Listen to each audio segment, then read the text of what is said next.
Иване, ти с какво си ми полял цветята вчера, като те помолих? Ей, там имаше едно шише с вода и с него ги полях. Вътре имаше ракия, бе, идиот! Те не видя ли? Всичките ми цветя сега са умрели.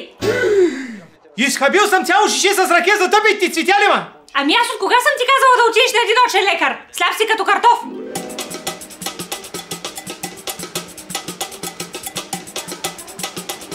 Насам. Седе тук да ви го оставя. Това дрегер ли? Не, спокойно.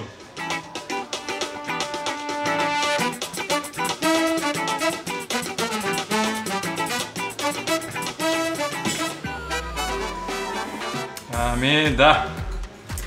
Имаш диоптър за далече. Мерси, аз съм бивш спортист. Това не ме интересува. Кажи ми тук какво пише. Не знам, много съм зле по география. Ясно. Тук виждаш ли? Да. И какво виждаш? Според теб, какво виждам? Ясно. А тук виждаш ли? Виждам, как да не виждам? Тук пише половин цена. Ей, това е моят диоптър. Браво, Видя ли, че виждаш? Как бе? Аз офертата винаги я виждам. Ако искаш да виждаш като орел, ела в Sky Optic и вземи очила на половин цена. Аз си взех и сега виждам всичко. Само жената не мога още да я гледам.